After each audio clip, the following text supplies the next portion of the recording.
Good morning, everyone. This is Dr. Yashwant Kumar Modi, Assistant Professor, Department of Mechanical Engineering, Jaipur University of Engineering and Technology. I hope other participants are joining quickly. So, take me liberty to introduce my department by the time other participants join us.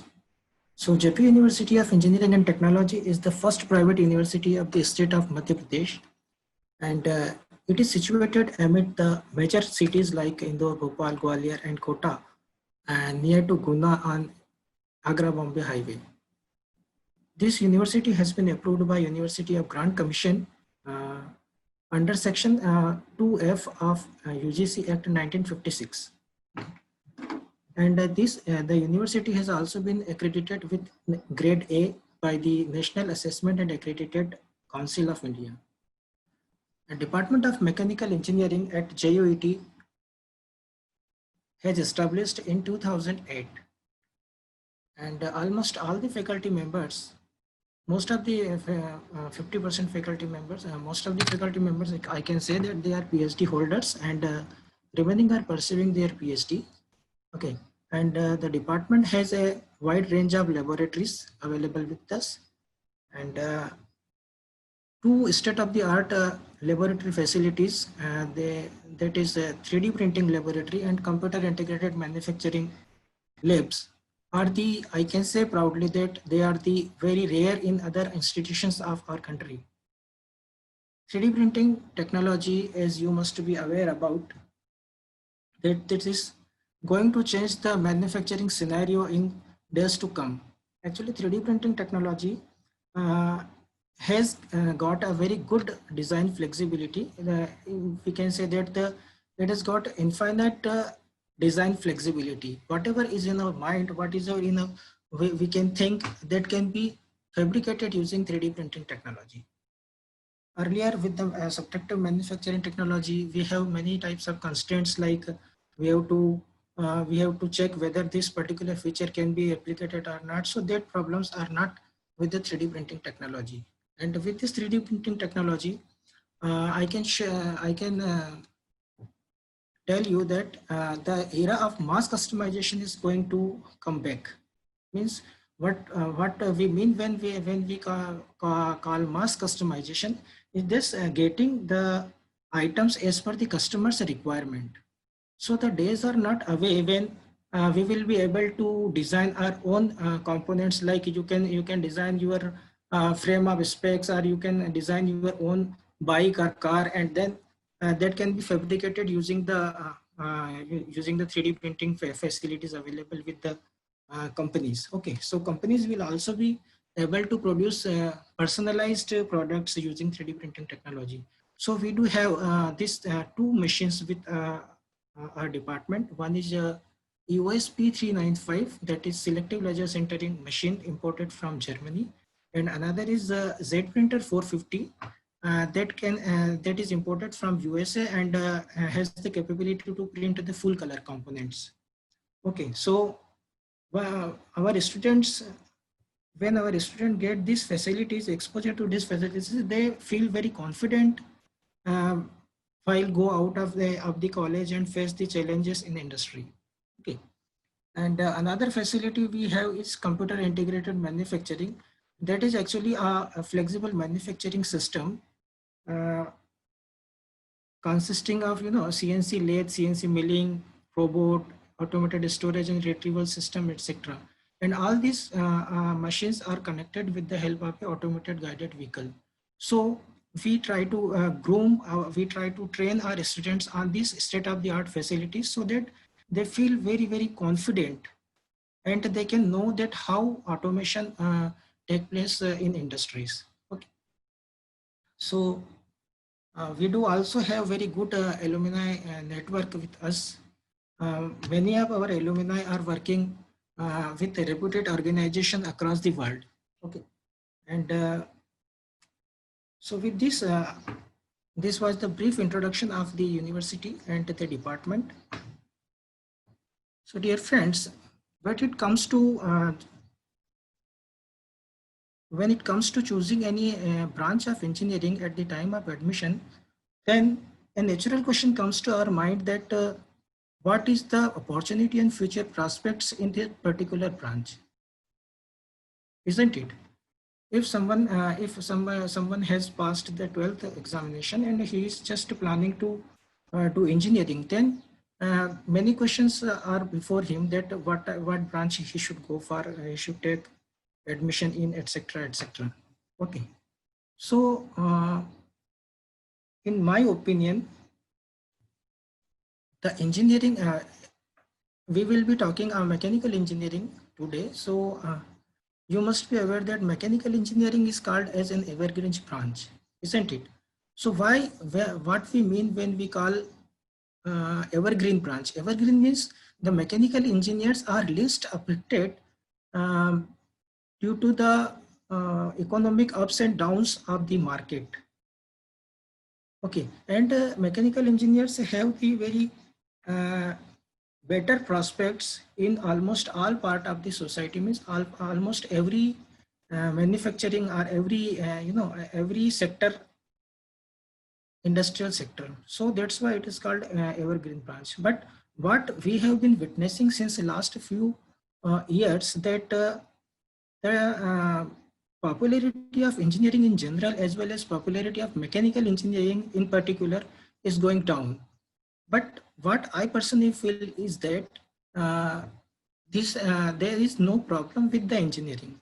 The actual problem lies with the way we are doing engineering. Okay, the way we are doing engineering means the students are not taking engineering seriously. This is not the way engineering should be done. What is the objective of today's student? In most of the student, when I am telling it, then what they do, they start believing in, that one night study. They are not doing serious engineering. They are just interested in getting through the exams and taking a piece of paper that is called a degree, isn't it? That is the thinking nowadays prevailing all over the country. That's why the quality of engineering is going down and down day by day. You must be seeing newspapers carrying headlines, then almost 80% of the engineers are non-employable. Why they are non-employable? Just because they do not have the required skill sets with them that is expected by the industry from them. They didn't have the fundamental knowledge of engineering.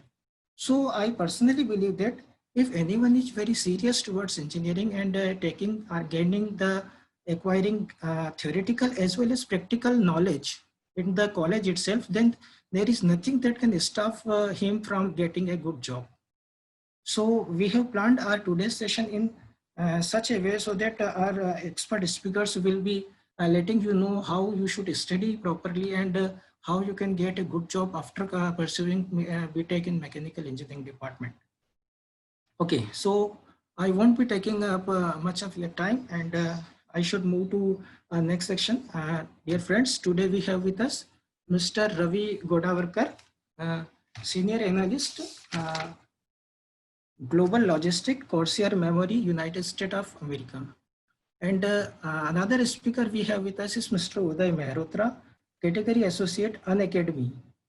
So let me tell you that both the speaker of today are basically the alumni of this university and this department, mechanical. Mr. Ravi passed out in 2012, and he has been a Vice Chancellor Gold Medal recipient.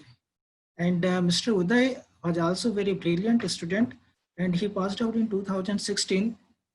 I remember how he used to manage the curricular as well as extracurricular activities efficiently.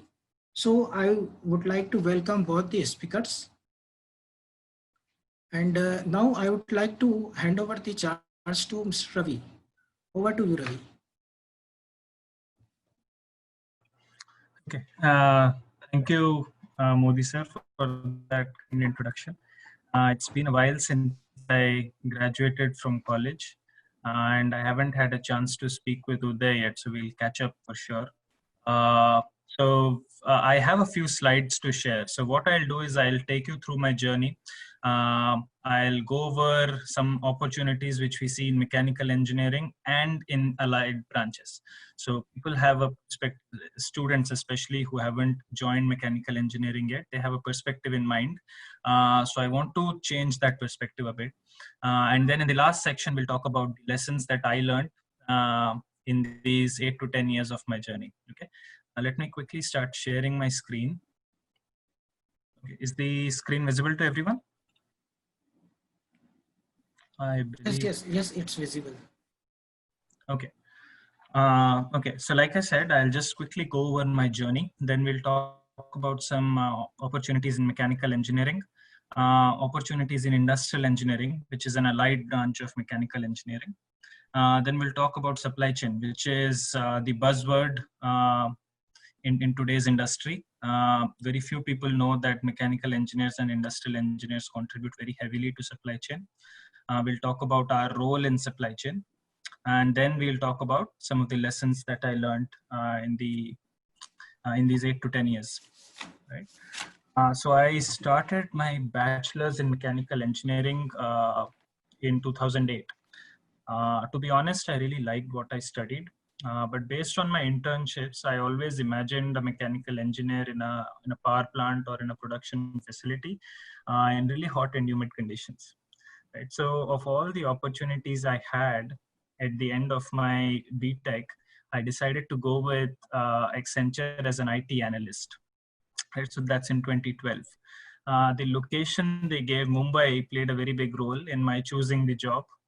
But back then, to be honest, I had no idea about supply chain. I was introduced to the concept of supply chain at Accenture. But more from a software implementation perspective. Right? So Accenture, in my role, I was implementing supply chain softwares for clients in e-commerce, retail, manufacturing, etc. Right? But as I started reading more and talking to people working in supply chain, I was actually very surprised to see that a big majority did their bachelor's in mechanical engineering and did their master's in industrial engineering. And I was not very comfortable as a mechanical engineer to be completely doing an IT implementation. So I decided to go to the US for my master's in industrial engineering. So this was in 2014.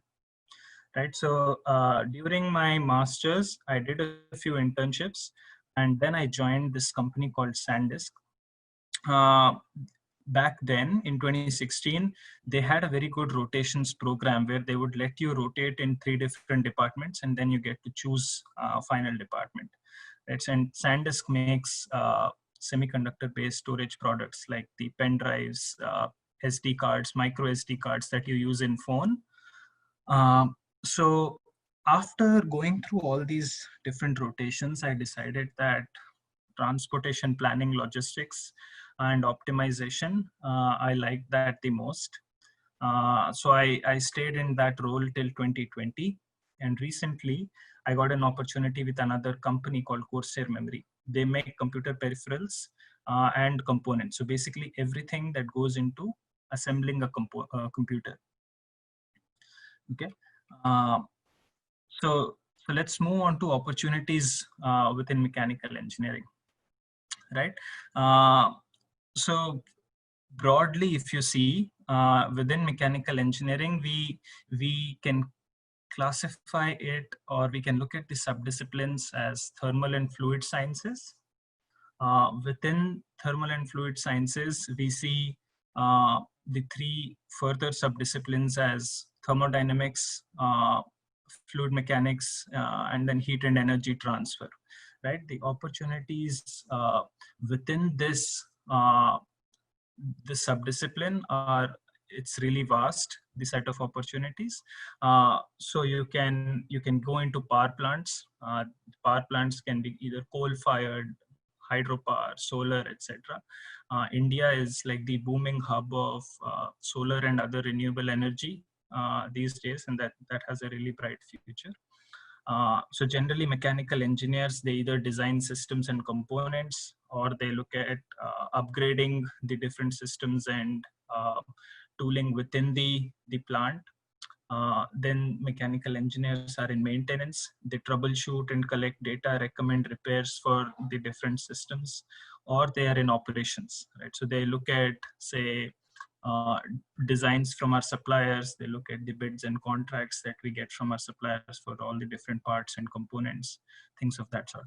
Then mechanical engineers have an opportunity to go into oil and gas, right? So in oil and gas, as a mechanical engineer, you study the behavior of rocks. You study the site which needs to be selected to start digging in, setting up your oil rigs.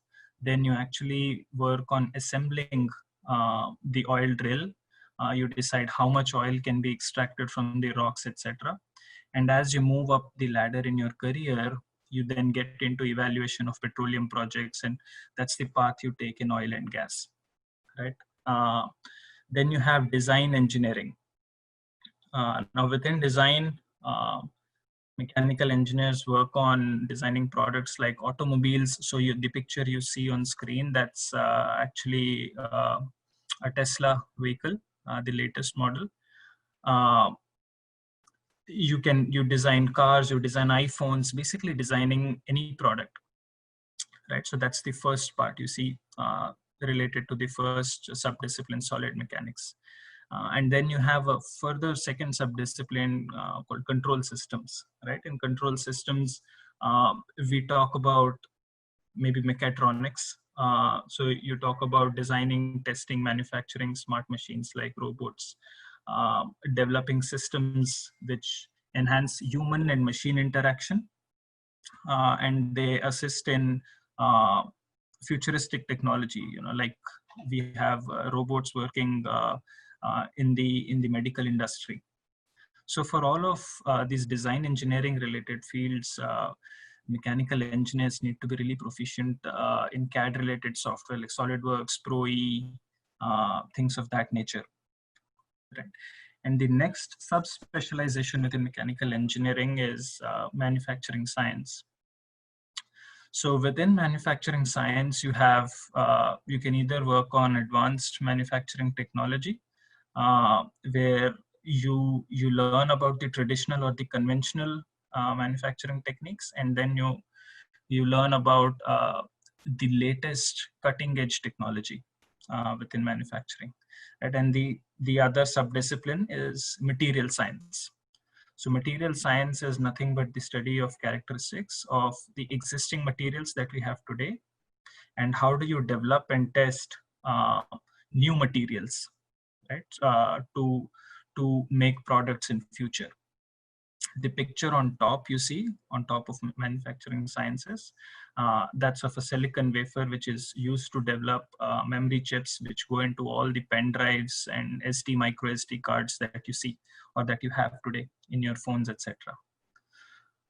So those are the traditional branches of mechanical engineering where most people go, right? But the key message is that gone are the days when mechanical engineers only work in production facilities and shop floors.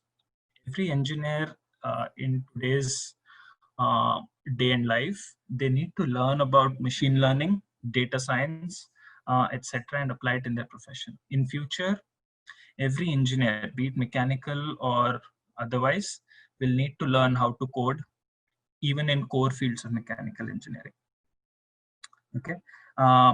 Now, having said all of that, let's move to the last and the most, because I'm industrial engineer, I find this to be the most interesting. So the last and the last subspecialization, industrial engineering. So this is basically further divided into operations research. Operations research is nothing but use of mathematical modeling to answer questions like how to maximize profit or how to minimize cost in a business, right? It can be any business. But in a business, you say in a manufacturing business, you have constraints like say on your raw material, on how much production capacity you have in your factory, how much storage capacity you have in your warehouse, or how much transportation capacity you have, like how many cargo flights or how much trucking capacity do you have reserved in your company. And then it could be questions like, you have 5 different products, which products should you sell more? And how should you set their pricing so that your company earns the maximum profit, right? The next subspecialization is production systems. Here, it has everything to do with how do factories operate? How do you design a factory? How to utilize the resources that you have in the existing factory? What would be the best way to make sure all the orders that you are getting are fulfilled with the existing resources, things of that nature. Then the next subspecialization is industrial statistics. Here you basically see, say if in a factory you are working on a unique problem to which you do not have an answer. Right now, you want to experiment on a set of combinations and see what works best. Now, how do you design experiments? And how do you analyze the data that is collected from those experiments? Right. So all of that comes in industrial statistics. And last but not the least is information systems. Once you gained all the theoretical knowledge or all the modeling that you could do with the first 3 subdisciplines, the last subdiscipline, it tells you how to use those concepts and develop softwares which can help in decision making. Right, so we basically talk about the concepts of databases and data models in information systems.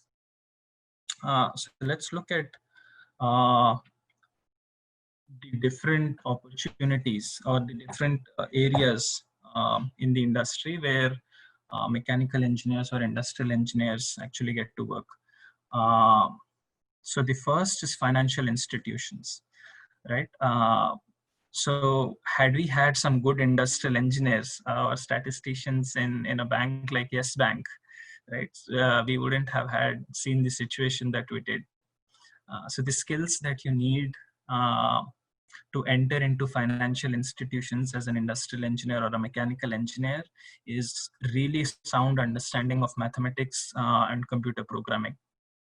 Okay, so here you will answer questions like, if borrowers default, can the bank bear the loss? This is called credit risk management. So whatever you see in brackets, that's the actual area of specialization. So if anyone is interested in more information, they can go ahead, Google that, right, or reach out to me. Then we can answer questions like when or why to buy an asset. So if a company wants to buy more machinery to make products, when and why to buy which asset, right? So that's portfolio or asset management. Then say if a company wants to invest in multiple assets or in multiple products, how do you reduce the risk? And how do you do it using futures contracts? So you lock the pricing, say, of a commodity that you want to sell in future, right? So that's hedging. The other area is airlines. So the skills needed here is operations research, which I just talked about. How do you maximize profit? How do you minimize cost? Things of that sort. Using this, you can answer really interesting questions like, you have a set of crew with you. You have, say, 10 people, air hosts and hostesses. How do you assign that crew to different flights, right? So that's crew planning and rostering. If you're operating, say, a company like Air India, based on the current demand that you have, how many aircrafts will you need?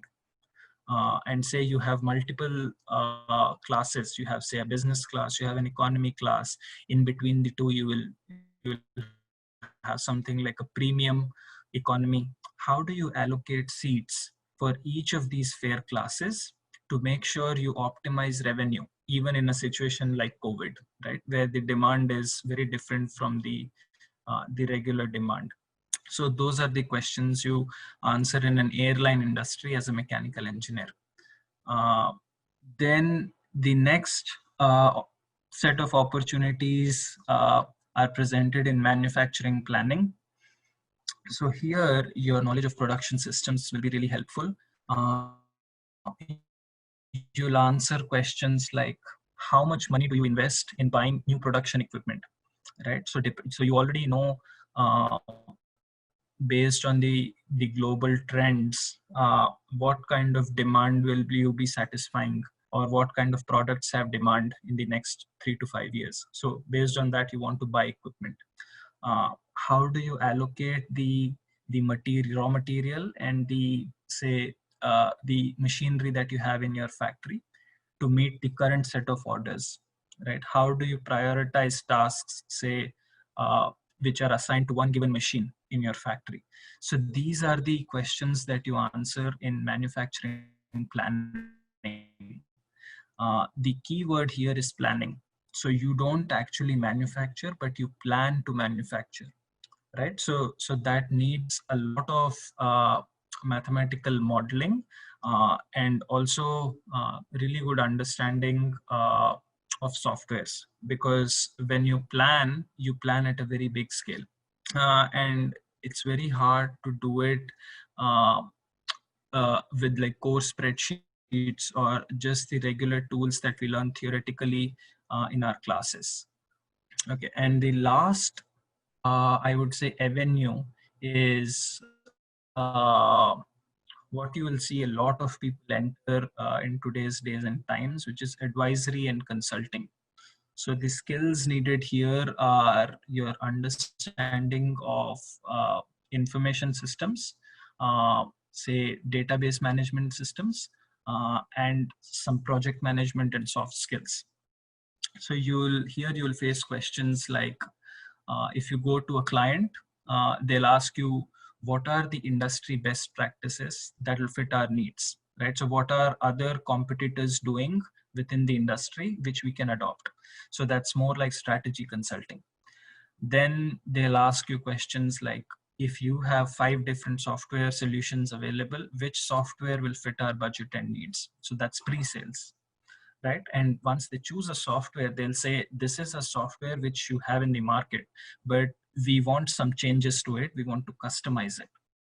Can you do it for us? So that's technical consulting, right? So all of these are a really good fit for someone who has done his bachelor's in mechanical, master's in industrial, or who starts with his bachelor's in industrial. Okay. So I'm sure everyone recognizes the picture on the right top corner. So the buzzword in these days is supply chain, right? So you must have heard our Prime Minister Narendra Modi mention it quite a few times. Now we'll quickly go through supply chain first. Supply chain in simple terms is the steps it takes for a manufacturing company to buy raw material and convert it into something which is used by consumers like us, right?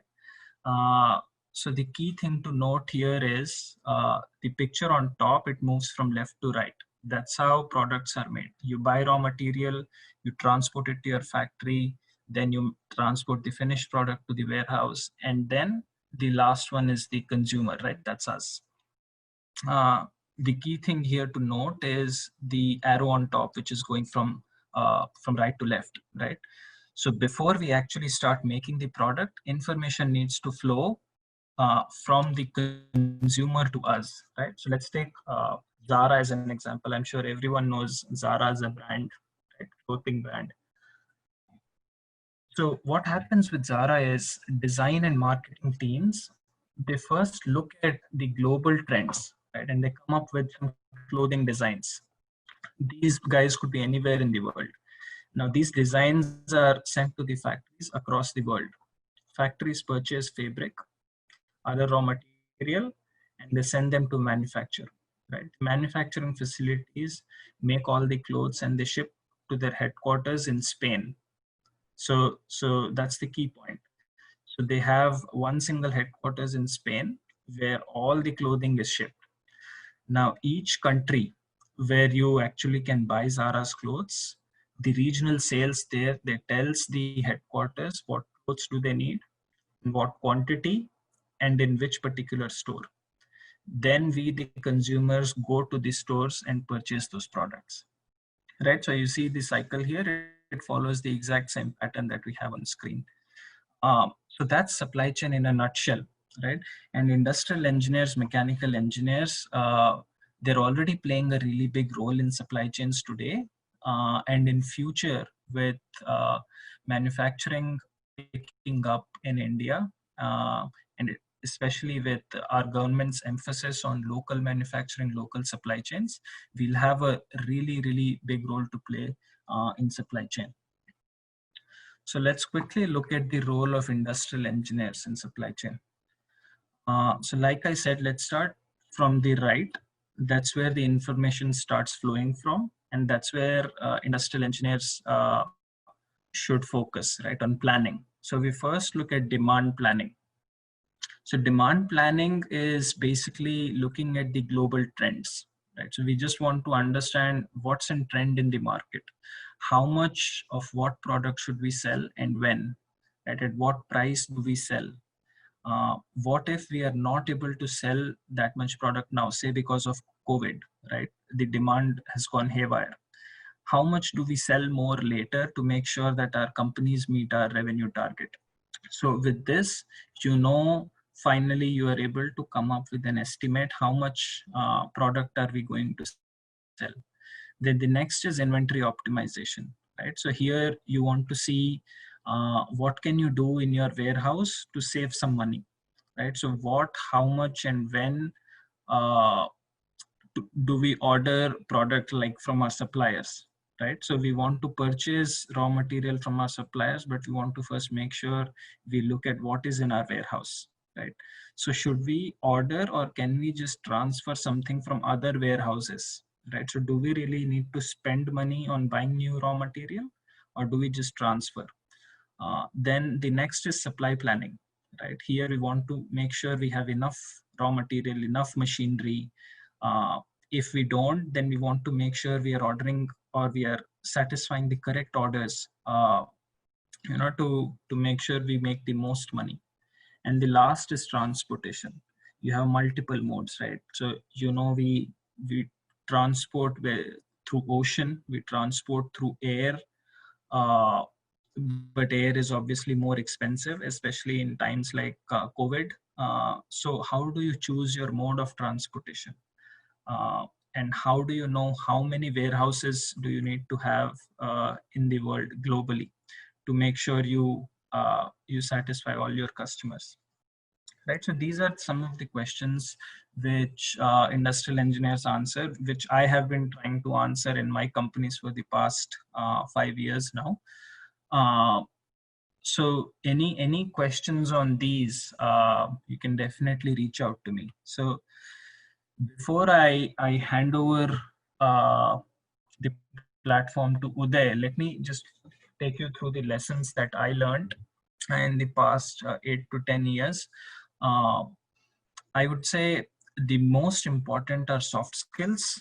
And obviously, if you have joined an engineering institution, you are expected to work on the technical skills too. But we underestimate the soft skills, right? So the first soft skill is networking. Connect with your alumni and others in your area, even if they are not your alumni, right? Others in the areas of your interest. Make sure you connect with them on all social platforms. Make sure you reach out for guidance. You ask for them about career advice. Okay, so the next lesson I learned is to market yourself well. Make sure you have your LinkedIn set up, you have a one-page resume. Remember, even one of the most richest persons in this world, Bill Gates, he has a one-page resume. So don't go overboard selling like 3-page, 4-page resumes. Make sure you have a portfolio to display your projects and learnings. That's very important. In today's world, I'm sure everyone has heard of GitHub and such. Even as a mechanical engineer, you can showcase your projects there. And make sure you polish your case study solving. So in most interviews that you want to crack, be it PSUs, be it even for masters, right? So you will end up having a personal interview, and in all probability, you will end up solving a case study. So make sure you polish that skill. Technical skills, don't take your academic coursework lightly. Seek advice from your seniors, seek advice from your professors. Make sure you choose relevant coursework. Don't choose courses just because they are easy. Choose courses which will help you later. Tools and certifications, make sure you learn tools which are relevant in the industry. I'm repeating again, coding is absolutely necessary for any engineer in today's times, right? So for industrial engineers or mechanical engineers, uh, Excel, VBA, regardless of what field or what job you get into, you will definitely use Excel. Right? So make sure you learn Excel, VBA. Make sure you learn SQL, R, Python. I use it as an industrial engineer. As other mechanical engineers, you must be using different softwares. But make sure you choose the right tool certifications and learn them. And last but not the least, internships and applied projects. Work on as many real world problems as you can and take it to the portfolio that I talked about earlier. So get results, work on applied projects, showcase them on GitHub and others. Make sure you have a good resume. Okay, so that's all I had on my end. I'd like to pass on the mic to Uday.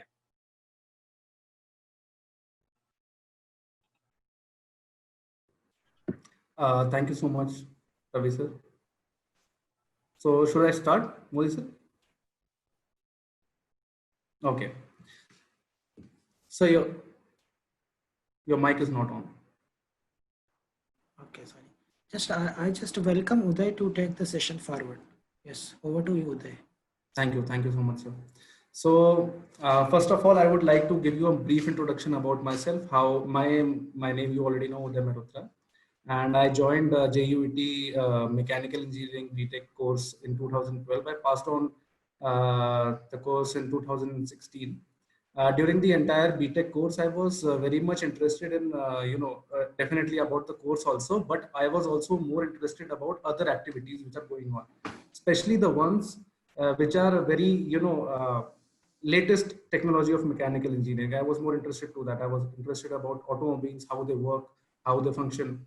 With the help of the teachers, I started learning about automobiles. There are some competitions for college students called Baha SAE, where we have to make ATVs and go-karts. We formed a team. Our team worked very, very hard, very well. And we, made some automobiles also in colleges. I think in all, I was in total of 3 teams. We made 3 petrol-driven vehicles in college. That was a very beautiful time, very beautiful learning as well. And it helped me a lot. The entire college journey and all the extracurricular activities helped me a lot in gaining, gaining in terms of my personality. Then later on, my job, I was also interested in additive manufacturing technology, which Modi sir also, clicked on. So many of you, those who are new and do not know about additive manufacturing, you must be knowing the term 3D printing. It is called layer by layer 3D printing. It is very common. If you type 3D printing in Google or YouTube, there are multiple videos. There are very fantastic videos that will come up. So when I was learning about 3D printing, it is an elective subject in JUET. I took that elective subject, I think during the 4th year. And I learned about 3D printing also there. Then it was all theoretical. It was all very fascinating, very theoretical. And I decided I have to make my career or my job profile either into automobile sector or 3D printing sector. I had to search a lot. I would not lie. I had to search a lot to find a job. But while I was searching, I did my research well, and I researched about many companies, which are doing as a startup, which are developing in India. When I was doing my research, I was astonished to see the fact that there are multiple startups in India, both related to automobile and 3D printing. So I put down a list of all the automobile sector companies, startups, their email addresses, the phone numbers that I could get hold on. So just to name a few, there were ethereal machines, just to name a few of 3D printing. So Divide by Zero, Fractal, Ethereal Machines, these were all startups, 7, 8 startups, which are going very well. I contacted all of the founders. Similar with the case of automobile sector, especially they were making the electrical vehicles. They were not very popular at that time. They were still at the growing stage because of various drop downs, or sometimes the battery was not there. India was not manufacturing batteries at that time. So they were somehow getting the things and assembling and designing new category vehicles. Right now, as we speak, many of those startups has grown like very big. They are millionaire startups, and hence I decided to go into additive manufacturing sector. Once I entered the additive manufacturing sector, the difference was very huge in terms of what theoretical knowledge I gained from the college and what was the practical usage in terms of Indian market. So earlier when we were studying, we only thought about 3D printing or prototyping as just a new technology of mechanical engineering, which is used for just prototyping purposes. If you want to make some prototype, you use 3D printing. But I was very fortunate to get involved with multiple clients out there, and in variety of profiles. For example, there was a doctor, lady doctor, and she was making a cure of skin cancer. She was still in the development stage, and the fact that she cannot test that skin cancer medicine on any human, and it will be not good to test the medicine on animals. So she opted for 3D printing solution. She wanted to print a prototype of human skin related to the patient, and then she wanted to test that medicine on that. I do not know where the research is going on right now, but still there was a very good way ahead. Again, I met another startup held by all the doctors. All of them were doctors in that startup. They were making machines which can detect cancer in the spinal cord, which is very hard to detect in terms of very normal way. So they were making the machines, and all the machines were 3D printed. Every part of that was 3D printed. Since they cannot mass manufacture the machines, because you do not have the demand of 50,000, 100,000 machines in India. There were only demand of 90 to 100 machines all over India and all over the big hospitals. So they decided to opt 3D printing as the major manufacturing technology. It was not a prototyping technology at all. It was a manufacturing technology. Just to give you another example, I met artists, definitely they use, we all know that. But I met an architect who bought 40 3D printers from my company, from me. So I was very amused to see the fact that he was manufacturing, he was an architect, very famous architect in Mumbai, very, very famous architect. He was designing the entire, customized clubs or coffee centers, what you can say, according to the customer needs. And during his one of the project, he made a 30-foot pillar with a 3D printed model. Obviously, he used some other technologies as well to reinforce the pillar. But the fact that he was entirely manufacturing the entire room with the 3D printing technology and 3D printing machines was mind-blowing. He was using those 3D printing machines to make the entire bathroom, bathtubs and all, very other things as well. So what I want to say is how the market grows. Once the new technology comes in, we see, okay, this is only for the certain category of things. But right now, if you see, generally, there are multiple startups which have come up since I passed on in 2016. All of the startups are very famous and they have become very big. The 3D printing market in general in India has grown a lot, but still there is a very big potential out there. Then again, there were some questions related to pandemic situations, and I would like to give you a short example that how can you take some adversary into and turn it into a goal. Like once the pandemic started around the lockdown started around March, you must have seen all the face shields what the policemen and traffic signal guys they wear, and now they are very common. First they were only given to the policemen and all. They were first 3D printed in India. So they used to 3D print the strip, they used to make a shield out there, and they used to sell those shields. Many of my friends who are the entrepreneurs, and they are the founders of many 3D printing companies, they started selling out like hundreds and hundreds of face shields out there in Indian market. Now, what I'm learning from them is they are getting into the market of swab machine manufacturing, which is used for testing corona patients. The testing kit which is there, the part of the testing kit is manufactured using 3D printing technology, and they are mass manufacturing it as well. Now, in terms of multiple categories of 3D printers, I saw, okay, SLS is there, SLA is there, metal 3D printing and plastic 3D FDM printing is there. Now, the entire 3D printing world is changing. What I used to study during that time and what is right now in the present market is totally different. Their machines have come up like 20 crores, 40 crores worth of machines, which can 3D print a metal within a span of 1 hour or so. Like these are machines out there in the market, and these are in huge demand. Later on, when we talk about the future scope of mechanical engineering, definitely there are going to be multiple startups in India. All the startups will require different design technology, different designing, different prototyping. Mass manufacturing will slowly go down. There will be a time of customization process, and for that, the new technology which is coming up in mechanical engineering will take over the entire traditional way of manufacturing.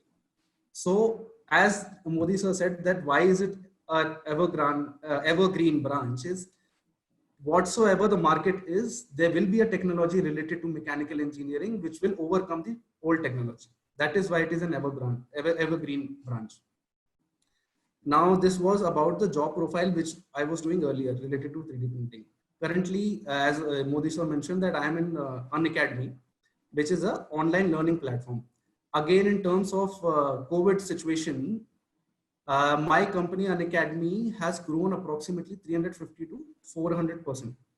I am just a small member of my team which takes care of GATE and EAC departments. Now, GATE and EAC, all those who don't know, all those students who don't know, just like you give IIT and IIEEE exam to get into a good college after your 12th, similarly you give IES and GATE examinations after your graduation, after your engineering, to get into either a good MTech college, IITs and IITs, or if you want to have a good job in PSUs related to government sectors.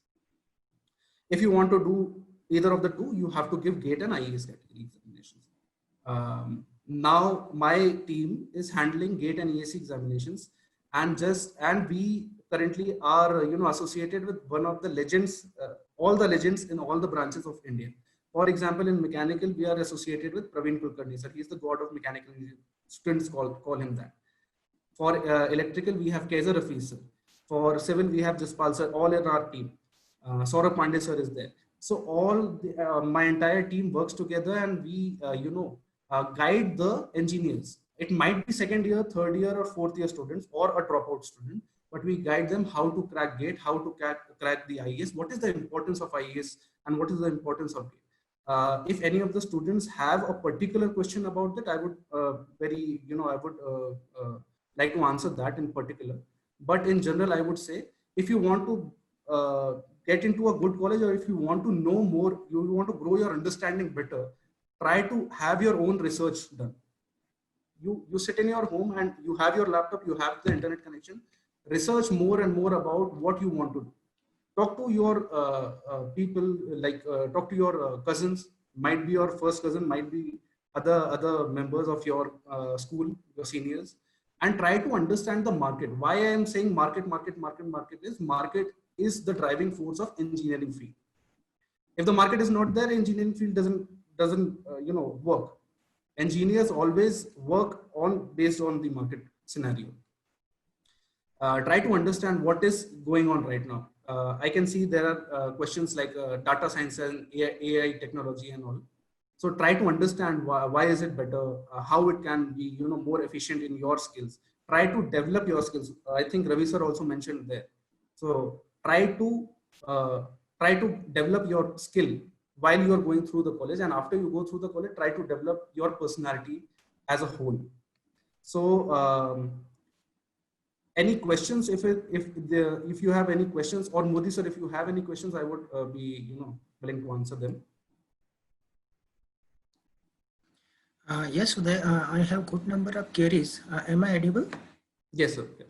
Okay, so I have good number of queries regarding regarding competitive examinations. Many of the participants have raised questions regarding if due to financial crisis they are bound to join a job and parallelly they want to prepare for competitive exams like this GATE and IES etc.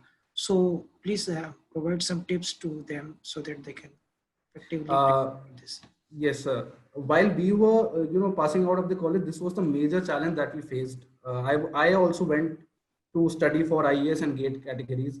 I gave CAT 3 times. I qualified all the 3 times, but the rank was not enough to get into PSU. At that point of time, this was my doubt also that why not to get into a company and then study for GATE.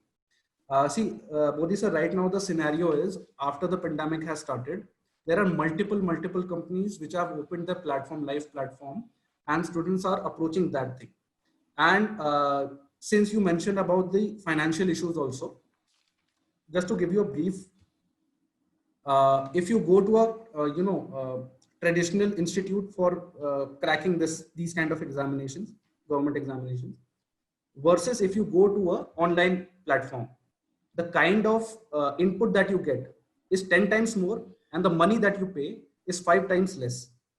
So these are very cheap options and these are very good options in terms of studies, and you have the hold of studying at whatever time you want. Yes, You definitely. can. Yes. Yeah, definitely. And another question, interesting question has been asked by participant that how will artificial intelligence affect the mechanical engineering in future? Right. I would also like to Ravi sir to answer this, but I would like have uh, see, in my company, an academy, the platform which is there is based off AI technology. So definitely AI technology is going to be a boom in upcoming future. But any industry, any company, any startup cannot have only a mechanical engineer running that whole company. There will be a combination of multiple engineers and multiple factors which goes through driving the company. So definitely AI is the future, but applying AI is definitely going to have a boost for mechanical engineers in the platform as well. Ravi sir, would you like to Sure, contribute here? sure. So with the limited time, I may not be able to fully justify what I want to or how I want to address this. But if anyone has any questions, look for Lights of Manufacturing by SanDisk Shanghai on YouTube. Okay, so the buzzword is lights off. So you want to manufacture, it has to be lights off, round the clock, 24/7. Even if you have overlapping shifts of 8 hours or 9 hours, you still won't get the efficiency that you get with robotic arms and robotic machines, right? Then you take it one step further. You have done manufacturing, but what about the planning that goes behind the manufacturing? That has to be lights off too. So if that has to be lights off, you have to build softwares with advanced planning capabilities, which need machine learning and artificial intelligence. So currently what we are doing is we have a lot of user input. Now we want the softwares to look at the historical trends on their own, make adjustments on their own, and make the next decision. So only if there is a critical breakdown somewhere will a human interfere. Otherwise, it'll all be lights off without human interference. So, which is why I try to emphasize time and again that you cannot escape coding, you cannot escape data science, you cannot escape AI, regardless of what branch of engineering you're in, especially in mechanical engineering. You have to learn data science, machine learning, etc. Just make sure you research well and see like how to apply what you learn in the industry or in the projects that you want to do. Yeah, rightly said, Ravi. I'm not getting exactly the name of the company. I think it is Hitachi who has already executed this concept, implemented the concept of lights out factory. They have shut down their factory for 30 days or so. I have read somewhere actually. So artificial intelligence basically play a very important role in industry 4 that is to come. In industry 4, like what we have discussed, 3D printing, etc. So using the in combination with artificial intelligence, one can control the entire manufacturing setup remotely from sitting at home or in office, etc. So artificial intelligence is going to be very crucial uh, in near future, I think. So that's from my side. And there are some other interesting queries, like some of the uh, attendees have asked that what are the which has the better future prospects, BTech in mechatronics or in BTech in mechanical with auto specialization? Another a specific question, but I think you should share your idea. Sure. Uday, would you want to take it, or shall I give my bit real quick? You can go ahead. No, you can go forward. Okay. So I would say, so I tried to brief about both mechatronics, and the other one I think is about automobile. Right. So I would say, if you want to get into any of the allied branches of mechanical engineering, make sure you plan for a master's degree at some point in time later, because mechanical is a very broad engineering branch, and like any engineering, it only teaches you the theory. You need to get into the specialization later. So I would say research well, and make sure you go for your master's if you want to go into any of the allied branches of mechanical engineering.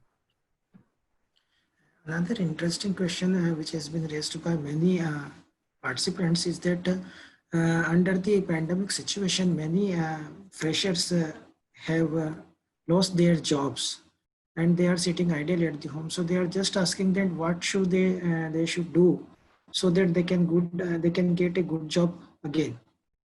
What strategies they should try now? I was expecting this question, which is why I made my last slide.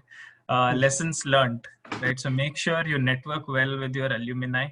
Make sure you emphasize on your, not just on your LinkedIn and resume, but you have to have a portfolio to display of all your learnings and academic projects, applied internships, everything. Make sure you learn the right set of tools while you're sitting idle at home. I won't say you're sitting idle, but you're there for a reason, right? So make sure you utilize your time well, convert it into projects, and don't think you're sitting idle, right? Freelancing is a very big option in today's time. If anyone likes your projects on GitHub or say any other open platform, you'll definitely get a call which pays you more than a regular salaried job. Okay, so best of luck for everyone who is waiting to get into the corporate world. Like, next question is that what is the possibility for India to become a manufacturing hub?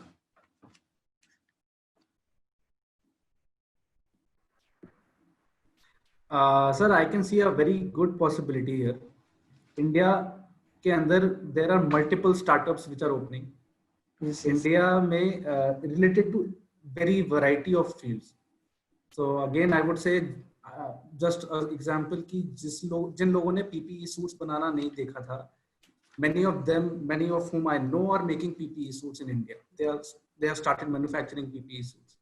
Every situation, whether it is pandemic or whatever it is, always there will be an opportunity which is booming. So again, you have to get involved into skill set. You have to know the right people, as Ravi sir said, and you have to get into that. About manufacturing, I can see the central government also is playing a very big role here. For example, related to 3D printing, they have started ATL labs, Atal Tinkering Labs. Now, what these labs do, from the age, from the 5th standard onwards in schools also, they are, teaching students so that they should have a basic understanding, very, very basic understanding of additive manufacturing and all the other variety of future manufacturing technology. Very basic understanding. And they are also making some of the very good labs where every district should have one 3D printing model, one manufacturing setup, a small manufacturing setup, so that the young generation can also learn about it. So government is also keen. I can see the youth is also very much interested in starting up for that. Our next question is specifically from Ravi. I think one attendee is asking that, sir, I am a graduate of mechanical engineering in 2020 and want to pursue IE in USA. But right now the situation is very volatile in USA. What should I do? Or any suggestion on this? So I would say don't make it specific to one particular country.